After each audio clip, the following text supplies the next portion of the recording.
Namaste everyone, a very good morning to each and every one of you. I welcome you back to our series of podcasts which we do on live every day 10 a.m. for Shunya Talks, and we do the Agamas here in English. I would like to welcome Dr. Rajesh Savera and Dr. Harman here in the studio, and yeah. Welcome Rajesh sir, welcome Harman. Thank you. So also just to update each and every one of you who are watching, Dr. Lim would not be able to join today as he is busy with his MSV practice, which is Mahasamata Vipassana, and today he has some business to attend. Yeah. So that is why he won't be joining. They're But signing an agreement with the Brazilian government to buy some land and start some coffee plantations. Yeah, wow. I mean, it's beautiful to see his excitement where he says that we are the ones of Brahmana sect and we do all the business and everything. And he also does that. So what he says, he actually matches those with the actions. And before we begin our studying, we'll go for a practice of 9 to 0.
Yeah, so Harman, I hand the session over to you. Yeah, thank you. So we'll be studying Ekotara Āgamas, the ancient Indian text which had been translated from Sanskrit to Chinese by Gautama Sangha during the Kushan Empire and is now being translated from Chinese to English and from English to many other languages by SIFT Translation Department under the guidance of Dr. Lim. So a huge thank you for the SIFT Translation Department and Dr. Lim. So we'll continue with our study of EA 25. We'll be studying EA 25.7, 4 fruits. Thus I have heard. One time, the Buddha was staying at Anath Pandida's ashrama in Jetwana of Shravasti. Then the Bhagwan addressed the bhikshus. There are these 4 kinds of fruits. What for? Some fruit appear ripe, though unripe. Some appear unripe, though ripe. Some appear ripe, being truly ripe. Some appear unripe, being truly unripe. So too, bhikshus, there are these 4 kinds of people in the world. What for? Some are ripe, but appear unripe. Some are unripe, but appear ripe. Some are unripe, appearing unripe. Some are ripe, appearing ripe. Who is unripe, but appears ripe? Someone whose movements are unhurried, whose gaze follows the dharma, whose manner of wearing robes and carrying bowl confers to proper conduct, who looks at the ground without glancing around, yet violates Shila and does not follow right conduct. Though no true bhikshu, he resembles one. Though not living the noble life, he claims to do so. He utterly corrupts the true dharma, a rotten seed. This is one unripe but appearing ripe. Who is ripe but appears unripe?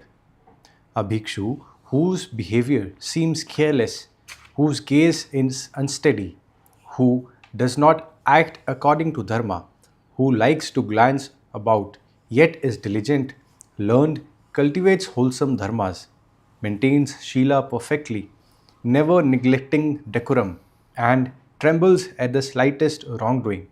This is one ripe but appears unripe. Who is unripe, appearing unripe? A bhikshu who keeps no shila, knows no manner in walking, understands not proper conduct in coming and going, nor how to wear robes or carry bowl properly.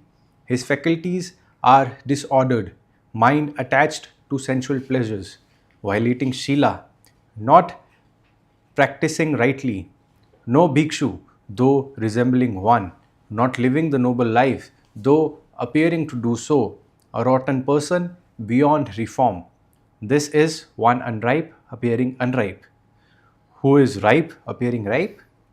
A bhikshu who maintains Shila perfectly, without whose coming and going observe proper timing, whose gaze never neglects decorum, exceedingly diligent in cultivating wholesome dharmas, perfect in manners and conduct, trembling at minor wrongdoings, let alone major ones.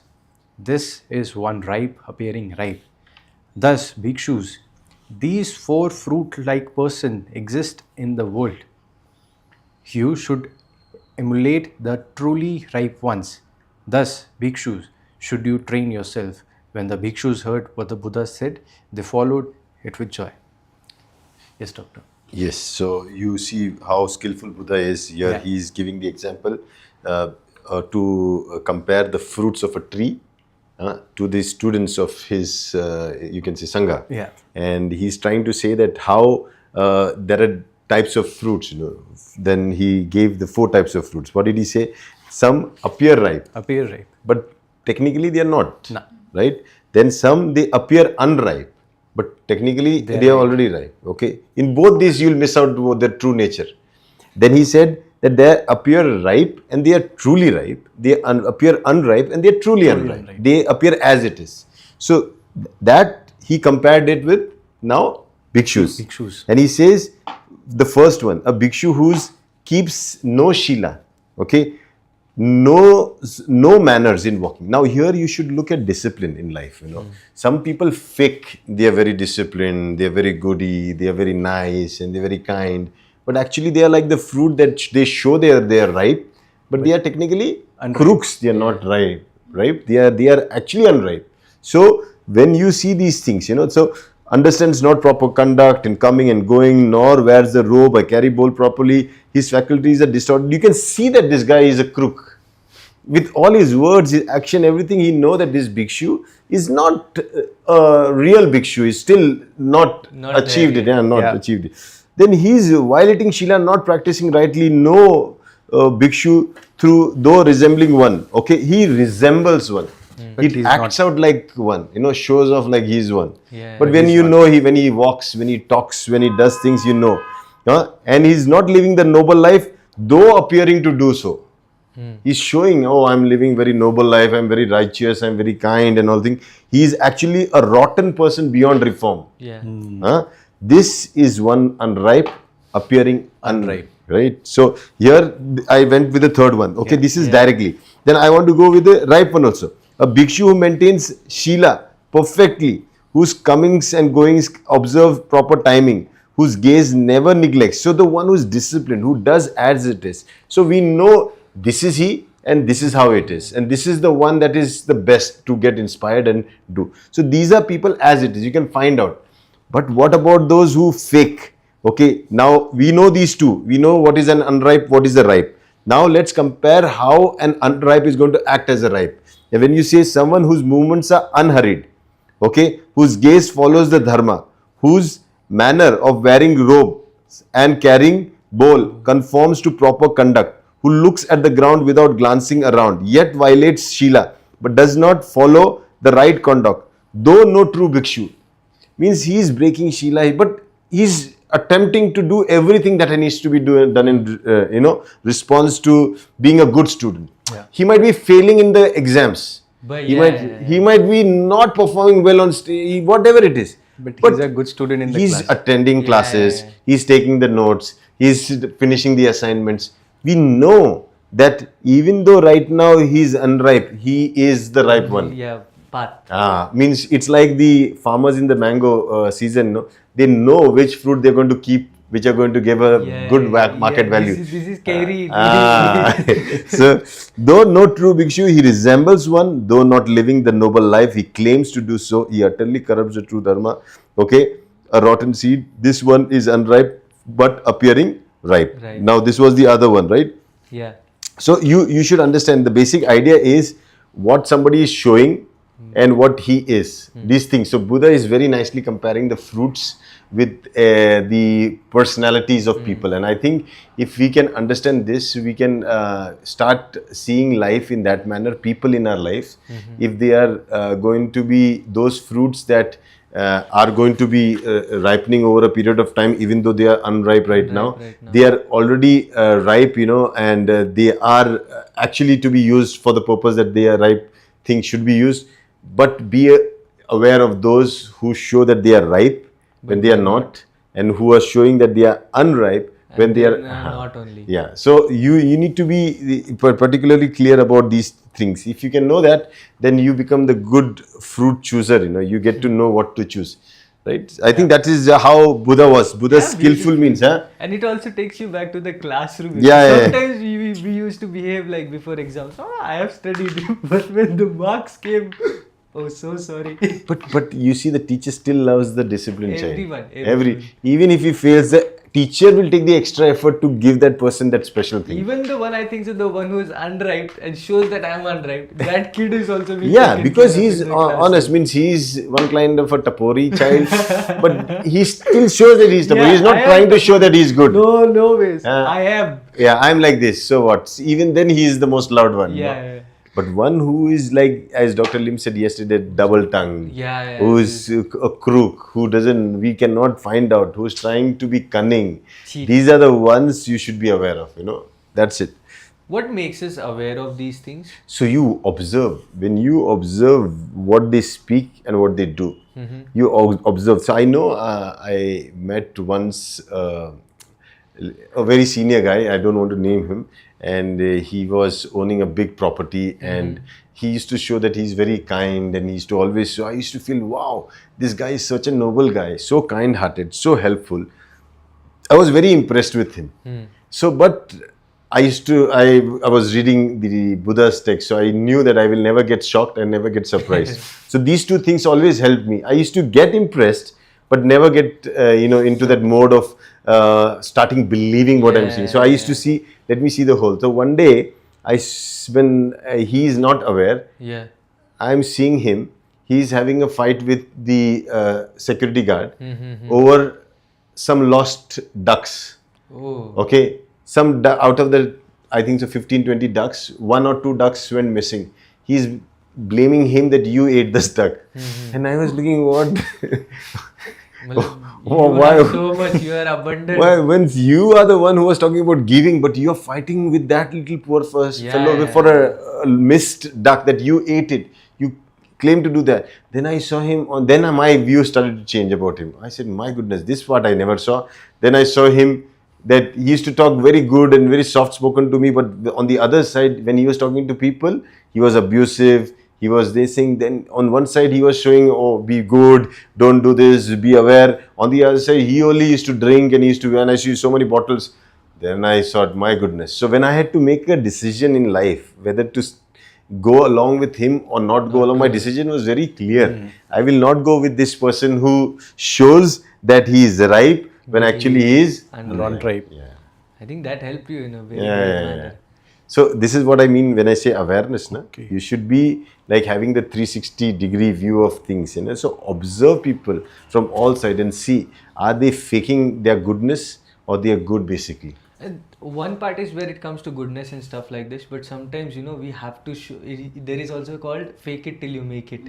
What is that concept? No, fake it till you make it. Because we are unripe, but we are showing that we are ripe. Yeah. So when you fake your goodness, and that goodness you're faking it to the point that you become the goodness. That's good. That's how a student learns. Right. You start getting up to walk as if you know to walk. That's when you learn to walk, right? But you just fake that. So that is different. That is when you can learn. But when you fake, not to make, but you want to fake it, The ultimate aim is not to make What is the it. intention? Your is just to fool somebody, Okay, just to okay, take an advantage of somebody, just to trap somebody, just to divert somebody's attention, just to wear a mask. Then it is dangerous. Then it is dangerous. Then it's a trap that you lay. Like it's like a spider makes the web and says, "All the flies you are invited for this nice dinner in my Let's have a house." gala dinner here. So out of all the flies, one fly chooses, "Okay, I got a special invitation. Yeah. I'm going in." And she What a goes nice in. hotel to rest. So it's like that. You rest in peace. So this Yeah. this reminds me of once you told that niyat से नियति decide होगी. Yeah, So this is absolutely. what. Yeah. So when you choose your destination, your destiny already is being carved. Yeah. Okay. So you are the person who chooses. So if you want to choose your destination as this, and for that you use means that are not right, then your destiny for wrong is already being carved. Yeah. You see. So at the end, how do you want to reach that destination? Okay, that also depends on how are you going to approach to that destination. What means? So we always say your vehicle matters.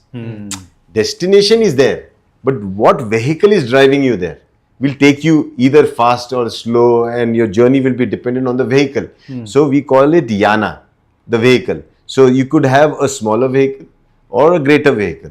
Okay, so you could have these vehicles that drive you on the path for liberation. So which one are you choosing for yourself? Are you choosing a path only like blinded in ignorance, just following that path that has been told? Then that's a very, very low level of dependence, So that if you, it's like I'm driving a car and he wants to also go there. I said, okay, come in. So I just take him and he says, okay, this guy is going there. He's going to drop me. I'm going to sit in the car. But at the end, this guy is waiting here. He at an inn. He's going to sit there, have some time pass. He's checked into a hotel. I'm in the car sitting. He's going to come out. I'm dependent on him. He wants to pee. He stops. When I want to pee, I cannot stop. And imagine then what kind of a journey would that be? Horrible.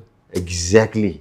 So that is a very low level of thing. But if you go on a journey where you have planning for really want him to come on board, everything for him on board is there. His toilet is there. When he wants to take the breaks, he can order something, and it's like the VIP treatment he gets, where the destination is common, but the journey is as super luxury as it should be. So we think about all beings to come together with us on that final destination that we want to go on the other side of the shore.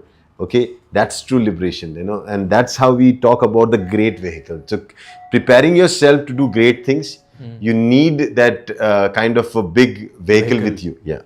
Okay. And how do we get the vehicle? How do we know that what is our vehicle? We'll know that because you know what you're doing. So you know you're a professional. Now you're a physiotherapist. That's your vehicle. You have a skill set of physiotherapy. Now, how would you aim for prosperity in your life or your contribution to the society in your life? You should have something, right? Destination. But how will you go there? You will only go there when you'll take everybody there. So you'll go and serve people, go to every nook and corner, give maximum time, different ways in offering free advices, making those reels, those shorts, reading books, getting out information, simplifying stuff. You make it so easy for them. Coming up with designers to come up with orthotics and coming up with different types of shoes and gears and all this thing, and you'll realize, wow, while you have bettered their life, they have bettered your life. Okay. Yeah. Understood. Okay, so we'll continue. Yeah. EA 25.8, following the high winds. Thus, I have heard, one time, the Buddha was staying at Nath Pindida's ashrama in Jetwana of Shravasti. Then, the Bhagwan addressed the bhikshus. Today, there is a violent storm wind in the sky. If birds, whether crows, magpies, geese, or swans, encounter that wind, their heads, brains, and wings will be scattered in different places. Similarly, when a bhikshu abandons the precepts and returns to lay life, his 3 robes, alms bowl, needle case, and other requisites will be scattered apart, just like those birds torn apart by the storm wind. Therefore, bhikshus, you should cultivate the noble life. Thus, bhikshus, should you train yourself. when the bhikshus heard what the Buddha said, they followed it with joy. Wow, how beautiful this is now. Yeah. He's comparing it what? He's comparing a violent storm and those birds, like the crows, the magpies and geese, they encounter this wind, that storm. And when they are going against that storm, what is going to happen? The result is whatever they are made of is just going to be broken, scattered, right? So he's saying that this Sangha, this particular promise that you took to become a bhikshu, if you have accumulated all that, you accumulated the robe, you accumulated this, all your bowl and everything, that defined you as a bhikshu. Now you're going back to your lay life. You're going back into the storm, right? Because that life is a stormy life. That is why you came here for peace. Yeah. And when you are going back, what is going to happen? All these things will be scattered. You cannot remain a bhikshu in that stormy life. Yeah. Everything will be scattered. No more rope, no more bowl, no more needle, and no more other requisites. Everything will be scattered and you will be taken away by the storm. Because that's how the lay life is. Yes. Yeah. So because you're not conditioned for Yes. it, okay, you want to, so you should cultivate this noble life. What noble life? That now you're a student, be a good student, be perfect in your student. Now you're dependent on a bowl. Now you're dependent on a rope. Now you're dependent on the needle to stitch when your ropes get torn. You are dependent on these things, and these dependency is where you should not go into a situation where you're a storm. Yeah. You know, let you become really strong. Like Yeah. small, they say that small shoots, when the rain falls, no, Yeah.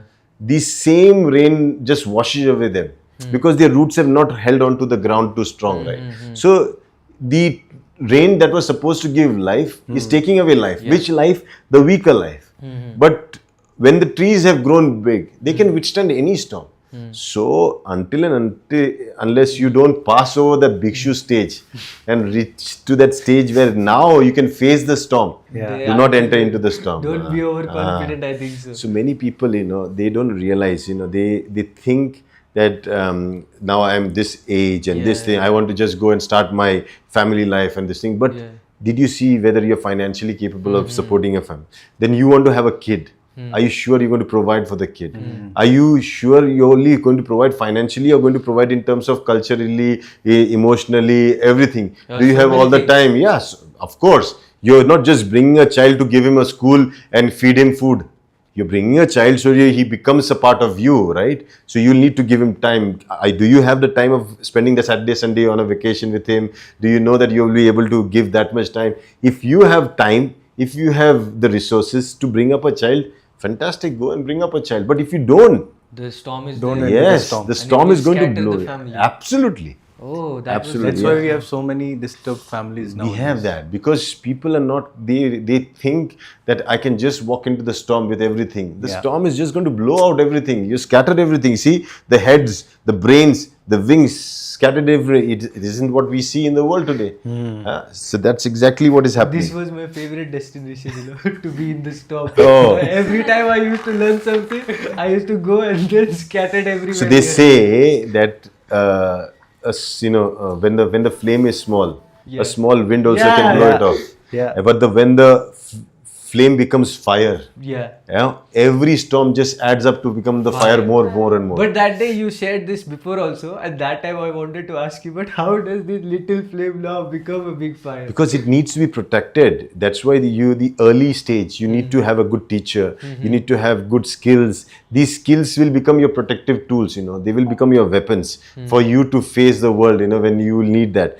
So you need to have good food, good nutrition, good guidance, good education, good skill set development, good company. All these will matter for you to become good.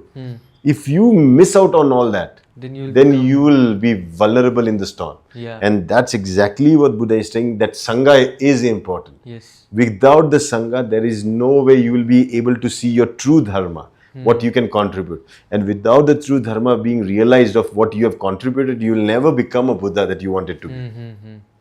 Amazing. I mean, Yeah. it's a short one, but actually, a Yes, very yes, I yes. think every sutra has that. If you have that, now I'm seeing, like, now these are these eyes which you, because before the session, the ones who were not there, you said something about the view, how the view should be. If you can explain them, because that helps you very much. Yeah. Then, like, now you are able to enter into Buddha's views, and when you are entering into his view is going to enter into you. Yeah. And that is why then the Eightfold Path will also begin in his way. What Yeah. happened for him? So, at the center of everything that you do should be the right view. If you do your thinking based on right view, your thoughts are all going to be good. You'll feel amazed. You'll always be smiling because only good thoughts will be coming. Yeah. When your thoughts are based on right Negative. view, they will create words that are right words. Yes. Then you're smiling now because of your words, the others are smiling. You see, now when your words, now based on the right view, become right action, the world is happy. Yes. They are seeing you. So all these at the core should be the right view. Then at the end, seeing you in samadhi with the right view, we call it right samadhi, right? Samyak samadhi. Seeing you satisfied, the world is satisfied. Wow. Yeah. So that's how it is. Isn't it the other way around? If we see someone who's satisfied, the world gets, how is No, it satisfied? you see a Buddha sitting at peace. Suddenly everything just settles down and becomes peaceful. You understand? So because he comes back with a view that let me settle first, let me be at peace, and the world will be at peace. Yeah. You understood? Yeah. So when you realize this, that at the end the world is created by your view, and if I get my view right, my world is right. And that's what Buddha says, that the Buddha lands are built on views. On your right view, you can create your own Buddha land. In this world, you can allow people to come into your land. You can allow people to go out of your land. You can help them to create your land beautiful. You can help them to create your land hellish, depending on who you're sending out your invite to. Yes. And what provisions are you providing for the ones who come in? Yeah. So if you are able to guide them, if you are able to help them, nurture them, bring out the best in them, they will create the most beautiful Buddha land for you. But if you torture them, trouble them, harass them, then what is going to happen? They are going to make your own world a hellish world. Yeah. And then what happens is, even if you've created the world, the only thing you want to do is, first you want to get out of that world. Yeah. You understood? So Exit. Exact. And that's where most of the people, they create a hellish world around, and then they jump off their own world, and they end their own life. So that's not what Buddha says. Buddha says, hey, first get your view right. Okay, now you are a bhikshu. Now you are a student. Be a good student. You have been given a bowl. You have been given a robe. You have left a good life, and you have taken this as a path. Respect this path. Do not let go of this path. Be disciplined. Study well. Practice well. Okay. Do what has been asked you to do. And then when you have submitted yourself, okay, you actually will see a transformation in you. Once you become eligible and you become strong and you can go out in the storm, then no problem. But you need to know when to go out. Yeah. Okay, that is again a test, so mature yourself before you go into the market. Yeah. I mean, that is important. So when you said when people see Buddha, they feel also peaceful. Yeah. And Dhruv asked, when people see someone is peaceful, they are sometimes thinking, how is he peaceful and I'm not? I think the difference between normal people and then Buddha is, even if someone is throwing swords at Buddha, he only give right thing. He only give happiness to them. Yeah. He showers flowers on them. But what we people try to do is, whenever someone is trying to disrupt our harmony, we try to kick them out. They throw a needle, we pull out the sword. Yeah, we pull out a sword. I think that is also a difference. So when you react in a violent way for every violence that is being done, you are already engaging in a greater violence. But if you can get things in a conversation diplomatically, handling it through words, I think all the violence can be settled in words also. Yeah. Right? So most of the peace treaties have been not, by a sword. No. They've been done on pen and paper. Yeah. Right? So they have been done on promises by shaking hands, by, hugging each other. And I think these are the ways and means of sharing peace, and I think the best thing we learn again from this sutra and the one in previous one is, first, ripen yourself, okay, when you're a bhikshu. Second, when you are a bhikshu, do not just give up and go away. Yeah. Wait, there will be a time when you will mature. No fruit hangs on the tree forever. Someday it will mature. The only thing is, if it leaves early, then it starts to rot. Okay, so it's the same thing. You don't go, and especially when you're looking at the storm, that world is full of storms. And this is Kali Yuga. The storms are very strong in this Yuga. Your distractions are high, you will lose focus very easily, people will elude you very easily, because the means of illusions are very realistic today. You cannot make out the difference so easily whether something is real or not real. Now they have started some serial called Mahabharata on Geo, cinema, wherein they have made the whole serial with AI. So the characters, every character that is playing is not real. He doesn't exist. But we are watching them play the role. Not a single character in that is real. But it doesn't seem like it is unreal. We say, but this person, but there is no reference to this person. Yeah. That doesn't exist. We believe. Yeah, because that's what we see. Yeah. Right? Yeah. So maybe we take one more? Yeah. Yeah. Thus, EA 25.9, 4 kinds of bird. Thus, I have heard one time the Buddha was staying at Nath Pandita's ashrama in Jetwana of Shravasti. Then the Bhagwan addressed the bhikshus. Bhikshus, know that there are these 4 kinds of birds. What for? Some birds have beautiful voice but ugly forms. Some have beautiful forms but ugly voices. Some have ugly voices and ugly forms. Some have beautiful forms and beautiful voices. Which bird has a beautiful voice but an ugly form? The kokila bird. This is a bird with a beautiful voice but an ugly form. Which bird has a beautiful form but an ugly voice? The hawk. This is a bird with a beautiful form but an ugly voice. Which bird has an ugly voice and an ugly form?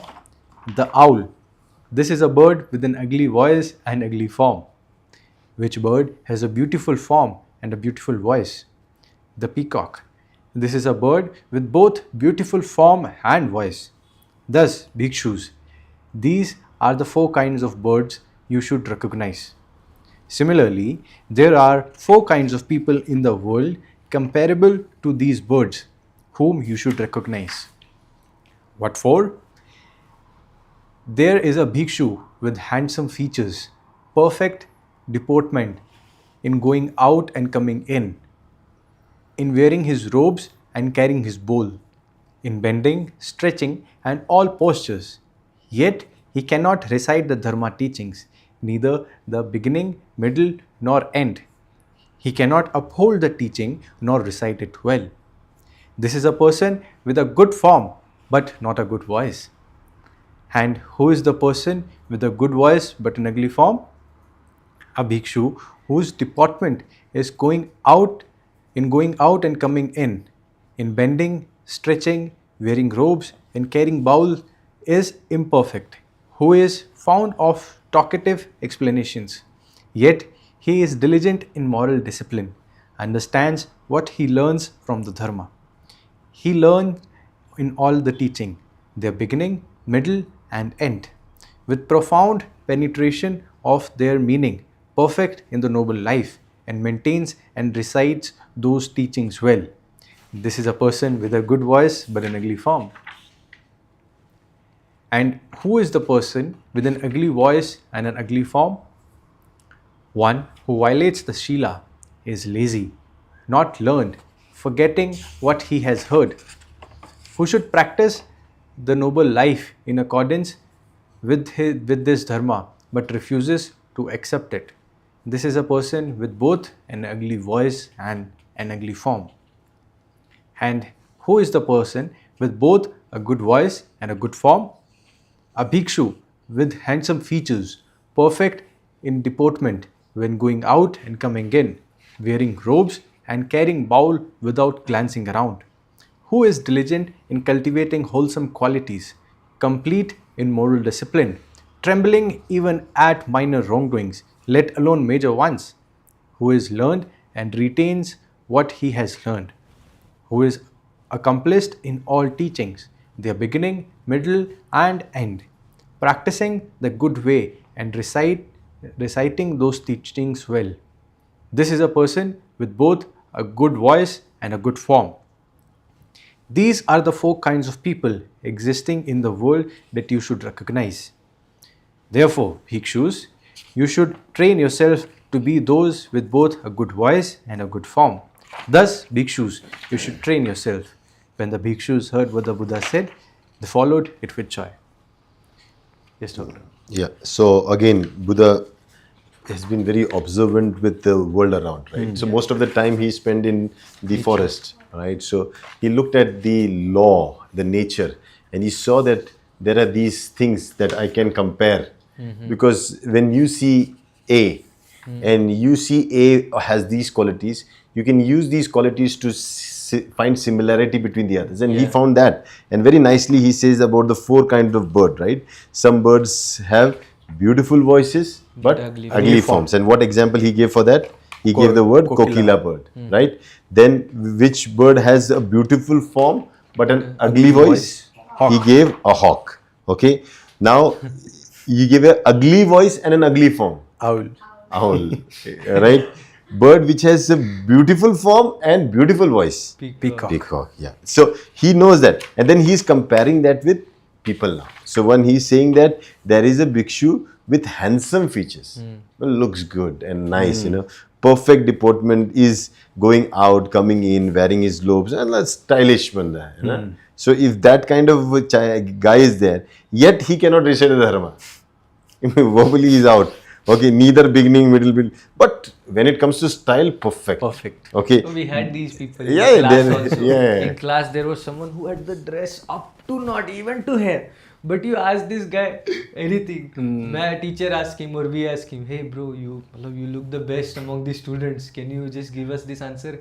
Yeah. No, you can What find answer? these four type of birds Birds? when you're taking interview. Acha. Oh. One comes very nicely dressed as if he's a scholar or something. You ask a question, doesn't know anything. Because he spent most of his time in getting the tie ready, the blazer ready, the shoes polished. But we did not recruit you for all that. So that's a bird that is All packaging, no product. Then comes the second one. What? One who is with good voice But an but ugly form. Okay, a bhikshu whose deportment in going out and coming in, bending, stretching, wearing robes, carrying the bowl is imperfect. Everything. We see, how can he be like this? Who is fond of talkative explanation, yet he is diligent in moral discipline. When it comes up to discipline, understand what he learns from the Dharma is learned in all teachings. Okay, their beginning, middle and end with profound penetration of their meaning, perfect in noble life. Means we think this guy, I don't think so he knows anything. Because look, you're judging the book by its cover. Yeah. Wrong. Judge it with the content. And then you know that even though he has ugly form, he is Good voice. yeah, he's got a Do good you find voice. people like this in management? Yeah. So there are people who are, you tell them, you are a manager, man, you dress properly. What is this, Shabi? Ha. And you say, bhai, because of you, everybody is becoming like this. Yeah. Again, a headache. So because he's good in his job, he's perfect in his job. But when it comes about to presentation, the guy doesn't know to present. Yeah. Means I have an employee right now who works with us. He's so good in his work. But when you tell him to open his mouth, he can mess up. He can actually show what, messed up life he's doing, And when you hear from his mouth, you think that your company is going to sink. But actually it is not But the case. the work is Now, so good. yeah. So for us, we have to observe that this guy is good, but I cannot ask him to go and do presentations. So this makes sense. Yeah. Much more. Not The like- other guy is very handsome, but I don't want him to go and do presentation. See, two people. Okay. Now we go with the third one. What does the third one say? We have, and who is the Ugly person voice, with ugly ugly voice and ugly form? Finish now. Gone. Gone. Let's not talk about him. Okay. He has nothing right. doesn't have any skill set, doesn't even care about himself. I don't think so. We talk about him. no. Leave him. This is like us in the early stages. For you, though, is management, but when for us, we come into a company, we see us like that. Yeah. No, for all youth people, you should. This is the same thing that the guy, if you're a girl, or a girl, if you're a guy, she's dressed nice but opens her mouth. Then she speaks so much, but when it comes to dressing and all this thing, one is open the mouth, dressing also gone. Okay, then whom are you looking at? You are finding that person, the right person with a good voice and a good form. Good form. A bhikshu with handsome features, perfect in deportment when going in and out, wearing the robes. So he's able to carry himself Yes. well. Yeah. He's able to speak his heart out very clearly, knows what he's doing, knows what he's working on, knows what he's speaking on, respects everybody. He is both like the best among the best, like among the the Buddha. birds.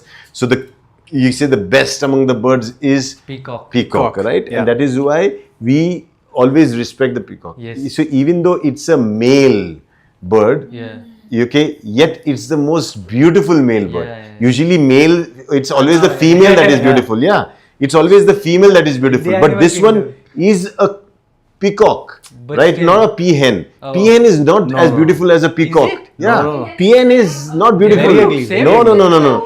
Peacock has these big feathers. Now here, this peacock is beautiful. Can you imagine in the male, in the masculine gender, this is the most beautiful. And that is why to depict or to represent the most beautiful masculine bird, the peacock is the best. And among the most beautiful masculine form, Krishna is the best. And hence he wears the feather. Yeah. So it shows that I am the most beautiful. With the I'm most beautiful I'm the voice. most beautiful voice. I can perform, I can attract. So this is exactly what it is. So we are looking out for peacocks around us, right? We never want to go and see quail. We just want to hear the quail. But we want to see the peacock. Yeah. Here you not only want to see, you know that this is the bird. When the clouds are going to thunder and the rain is going to come, it's going to dance, right? The quail is a bird will just emit, make beautiful voice. You get attracted, you get distracted, you might even get enchanted. But it's a crook bird. It goes and lays its egg in a in the nest of a crow. Yeah. Just trying to be like a crow. You see, and then it lays. And they say that the quail at the very early stage when it hatches, when the little chicks come out from that, the first thing it does, it throws away all other eggs out. My Oh. Yeah, that you can see on the So documentary on Discovery Channel, Animal Crazy. Planet. So this is conditioning of that bird. So now we are talking about people. So you should understand, you should be very vigilant in finding out the 4 kind of birds that come and sit on your branch. How do we find out? How do we know? So now he's given you. Do you want an owl in your house? No. Do you want a quail in your house? No. Do you want a hawk in your house? No. But you want a peacock in your house. Peacock. That's it. So bring peacocks in your life. Okay, there are people who are good in form and good in good in voice. voice. Yeah. Yeah. I think that's it for today. Yeah. This One last more? last one. Oh, okay. Let's take This one is more. also a small one. Yeah, let's see. Interesting, right? See how Buddha used to give comparative analysis so that Amazing. we. And he saw the same principle in everything. Yeah. Yeah. And he's sharing that also. So this also follows the same Yeah. outline. So 825.10 Thunder. Thus I have heard. One time the Buddha was staying at Anathapindita's ashrama in Jetwana of Shravasti. Then the Bhagwan addressed the bhikshus. There are 4 kinds of clouds. What 4? Some clouds thunder but don't rain. Some rain but don't thunder. Some both rain and thunder. Some neither rain nor thunder. So too, there are 4 kinds of people comparable to clouds. What 4? Some bhikshus thunder but don't rain. Some rain but don't thunder. Some neither rain nor thunder. Some both rain and thunder. How does a bhikshu thunder but not rain? One who recites loudly the various teachings, sutras, mixed prose and verses, predictions, verses, stories, causes, discourses, birth stories, hymns, expanded teachings, marvelous phenomena, and parables. He recites them well without losing their meaning, but doesn't widely teach others. This one thunders but doesn't rain. How does a bhikshu reign but not thunder? One with handsome features, who knows proper deportment in all activities, perfectly practicing wholesome dharma, without the slightest fault, though not learned nor reciting loudly, nor practicing the various teachings. He learns from others without forgetting, associates with good friends, and enjoys teaching others.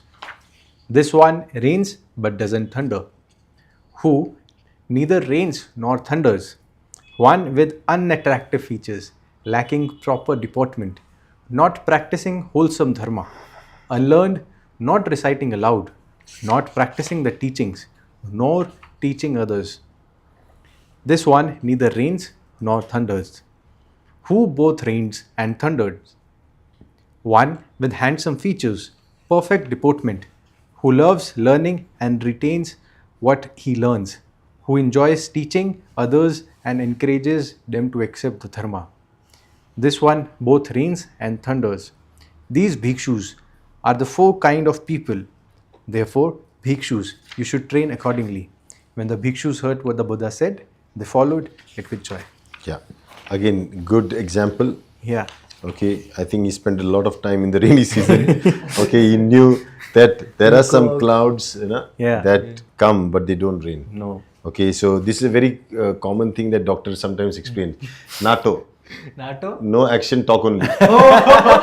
Okay, so they only thunder. Yeah, we will do this, we will do that, But I think so. There will be no action. No so, action talk. It So- reminds of that song, So they are like clouds that thunder, but no rain. No rain. Useless for us, right? People who give you all the jazz, but there is no music. What's the use, right? So some rain, but they don't thunder. Means they do their part, but they never explain it or share it with others, or they do not talk about it. Yeah. And we have to chase, and then such an introvert and such a person cannot be a part of a team. Yeah. And if it is not being a part of a team, how can the team work, right? Yeah. You And cannot. nowadays, introversy has become more acceptable. Yeah. And But when you're doing a teamwork, when you're all alone, it's fine. But when you're part of a team, yeah. and here Buddha is talking to the bhikshus who are a sangha. Sangha. So he's teaching them. Okay, then some both rain and thunder. Yeah, so there are good ones also who will say and they will do. Okay, and whatever they do, they say again. Okay, then there are useless ones who don't do, and they are definitely not worth it. They are Not the even ones saying, not even doing nothing. they are like absolutely not needed. Yeah. So you should understand, when you look at people, you should realize, are they more talkers and non-doers? Are they more doers and non-talkers? Both is not good, right? Yeah. Because they cannot be a part of a team. They cannot be a part of a sangha.